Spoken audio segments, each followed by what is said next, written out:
Go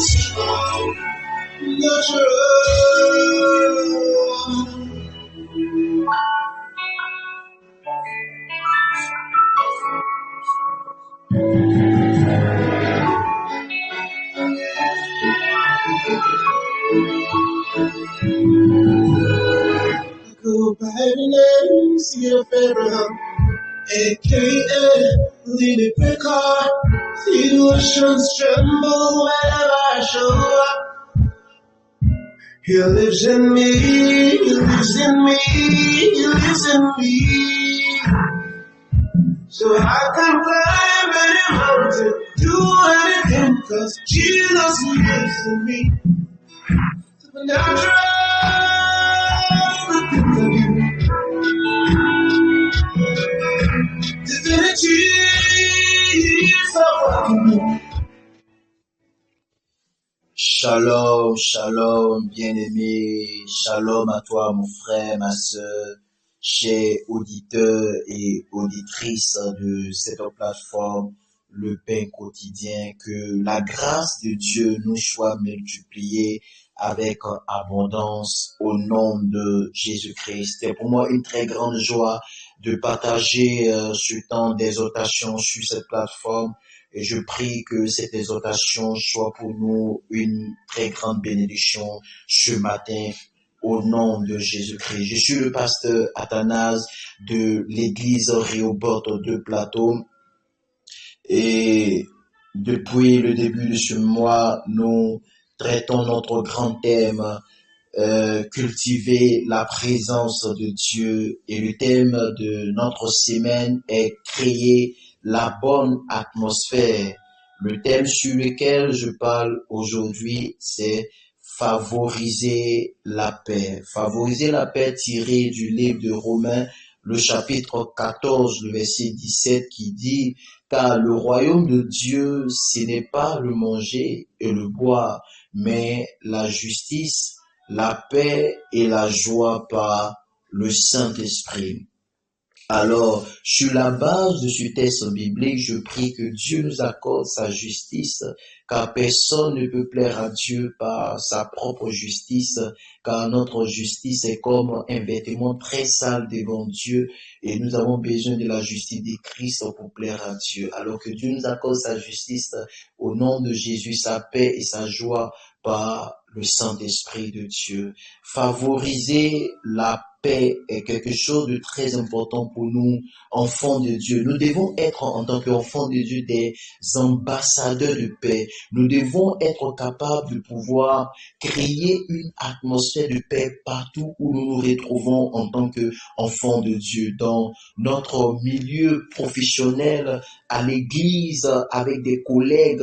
Où que tu sois enfant de Dieu, tu dois être capable d'être un ambassadeur de paix. Tu dois être capable de favoriser la paix. Tu dois transporter la paix partout où tu te tiens parce que tu es enfant de Dieu. Jésus dit quelque chose d'important à ses disciples. Il dit, si vous vous aimez les uns les autres, en cela, on reconnaîtra que vous êtes mes disciples. Alors, on reconnaîtra que nous sommes enfants de Dieu lorsque nous aurons cette capacité de nous aimer les uns les autres, lorsque nous aurons cette capacité de transporter cette paix entre frères et sœurs. C'est en cela que on reconnaîtra que nous sommes disciples de Jésus. Aimer son frère et sa sœur, c'est favoriser un climat de paix, parce que Dieu est un Dieu de paix. La Bible dit en hébreu que rechercher la paix avec tous et la sanctification sur laquelle nul ne verra Dieu. Alors Dieu voudrait que nous soyons en paix avec nos frères et sœurs, avec tout le monde. Alors c'est en ce moment que nous serons dignes d'être appelés disciples de Jésus-Christ de Nazareth. Dieu n'agit pas dans une atmosphère de guerre parce que la guerre crée le désordre, mais Dieu est un Dieu de paix. Le Dieu que nous prions, il ne peut pas agir dans une atmosphère où il y a la guerre, où il y a des des médisances, où il y a des querelles, où il y a des incompréhensions, où il y a des querelles, où il y a des différends. Dieu ne peut pas agir dans un tel climat parce qu'il est le Dieu d'ordre et de paix. Alors, nous devons favoriser la paix pour que le Saint-Esprit de Dieu puisse se manifester au milieu de nous. Pour que le Saint-Esprit puisse agir au milieu de nous. Nous sommes dit qu'il est doux et agréable pour des frères et des sœurs de demeurer ensemble, car c'est là que Dieu envoie la bénédiction et la bénédiction en abondance. Donc, pour qu'il y ait la bénédiction et la bénédiction dans l'abondance, il faudrait que les frères et les sœurs puissent favoriser la paix, favoriser un climat de paix. C'est en ce moment que Dieu pourra répandre sa bénédiction sur nous. Le livre de Romains, le chapitre 14, tout le chapitre 14 du livre de Romains parle du rapport qu'il y a entre le faible et le fort. Dans ce livre, nous voyons des gens considérer certains jours plus importants que d'autres. Et nous voyons également dans ce livre des gens qui considèrent qu'on peut manger de tout. Et d'autres considèrent qu'on ne doit manger que des légumes, de certains aliments. Certains considéraient c'est un jour plus important que d'autres. Alors l'apôtre Paul est en train de dire que ce n'est pas ça le plus important. Le plus important, ce n'est pas le manger ou le boire, mais ce qui est le plus important, c'est de cultiver ce sentiment de paix entre enfants de Dieu. C'est d'être en paix, de favoriser la paix par le Saint-Esprit. Le plus important, c'est la justice de Dieu. Le plus important, c'est la paix avec Dieu. Le plus important, c'est la joie par le Saint-Esprit de Dieu. Nous ne devons pas nous juger entre nous sur ces choses-là parce que avoir des différents lui ne peut pas favoriser la paix entre nous. Et s'il n'y a pas de paix entre nous, le Saint-Esprit ne peut pas agir. Le Saint-Esprit ne peut pas se glorifier. Nous devons commencer déjà à favoriser la paix avec Dieu parce qu'il est très important d'être en paix avec Dieu. Nous ne devons pas être en inimitié avec Dieu. Nous ne devons pas avoir des problèmes avec le Dieu que nous prions. La Bible déclare en Osée, le chapitre 13, le verset 9, que ce que j'ai contre toi, Israël, c'est qui cause ta ruine, Israël, c'est que tu as été contre moi. Donc Dieu est en train de dire au peuple d'Israël que ce qui a causé votre ruine, c'est que vous avez été contre moi. Lorsque nous ne sommes pas en paix avec Dieu, cela cause notre ruine, cela cause notre destruction. La paix avec Dieu consiste à accepter dans sa vie le Seigneur Jésus-Christ et à se soumettre à lui. Nous devons nous rassurer que nous avons accepté dans notre vie la personne de Jésus-Christ de Nazareth. Alors, si nous avons dans notre vie la personne de Jésus-Christ, nous serons désormais en paix avec Dieu. Travaille pour ta paix avec Dieu. Il est très important de te rassurer que tu es en paix avec Dieu, que tu n'adores pas Dieu dans la guerre, que tu n'es pas en guerre avec Dieu, que tu n'es pas en inimitié avec Dieu, mais que tu es en paix avec Dieu. La seconde chose que tu dois faire, enfant de Dieu, c'est de favoriser la paix, d'être en paix avec toi-même. Nous devons avoir la paix en nous-mêmes et tu dois avoir la paix en toi-même, bien-aimé. C'est très important. Il y a beaucoup de personnes qui ne sont pas en paix avec eux-mêmes, qui ont comme des sentiments de culpabilité à l'intérieur d'eux, qui n'ont pas de la tranquillité en eux-mêmes. Certaines personnes manquent de joie parce que il n'y a pas ce sentiment de paix à l'intérieur. Il n'y a pas ce sentiment de joie à l'intérieur. Ils sont privés de paix et de joie à l'intérieur d'eux-mêmes. Nous devons favoriser la paix en nous-mêmes. Tu dois favoriser la paix en toi-même. C'est très, très, très important d'avoir la paix. La Bible dit que en réalité, en l'homme, c'est l'esprit, c'est le souffle du Très-Haut. Et si nous attristons le Saint-Esprit, l'Esprit de Dieu en nous, nous n'aurons pas de paix. Tu ne peux pas avoir de paix si tu attristes le Saint-Esprit en toi.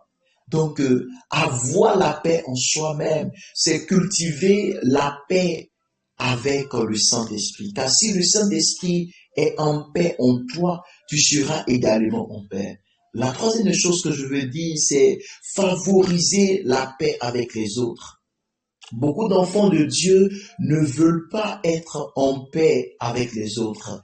Alors, Jésus voudrait que nous soyons en paix avec les autres. C'est pourquoi il dit que si nous aimons les uns les autres, alors on reconnaîtra que nous sommes ses disciples à cause de l'amour que nous avons les uns pour les autres. Nous devons favoriser la paix. La femme qui a reçu le miracle de l'huile dans l'Ancien Testament, dans le livre de 2 Rois, le chapitre 4, la Bible déclare qu'elle est allée voir ses voisins en demandant des vases à ses voisins, demander des vases à ses voisins, et c'est comme ça qu'elle a pu avoir une grande quantité de vases remplis d'huile. Parce que cette femme-là était en paix avec ses bien-aimés. Elle était en paix avec les autres. Alors, si nous favorisons la paix avec les autres, nous serons capables d'emprunter des vases lorsque Dieu voudra faire des miracles dans nos vies. La Bible déclare que lorsque Jésus a dit à Pierre, jette maintenant ton filet, lorsque Pierre a pris une grande quantité de poissons, la Bible déclare que son filet se rompait et la bague dans laquelle Pierre se trouvait était trop petite pour contenir la grande quantité de poissons. Alors il va faire signe à ses compagnons pour qu'on vienne l'aider. Donc si l'apôtre Pierre sur ce lac-là, sur les eaux, n'était pas en paix avec les autres, il ne pouvait pas l'aider à pouvoir transporter la grande bénédiction que Jésus lui a accordée. Alors, nous devons favoriser la paix avec les autres. C'est quelque chose de très, très, très important. L'enfant de Dieu doit travailler à favoriser la paix avec les autres pour pouvoir obtenir le miracle lorsque Dieu voudra agir dans ta vie au nom de Jésus-Christ de Nazareth. Favoriser la paix, c'est éviter la guerre, c'est faire alliance ou avoir des alliés comme Salomon. Amen, amen. Le roi David avait un ami qui l'a permis de bâtir sa maison, qui a envoyé à David des bois pour pouvoir bâtir sa maison. David voulait bâtir la maison de l'Éternel et Dieu lui a dit non, ça ne sera pas toi qui bâtiras ma maison, mais ça sera son fils.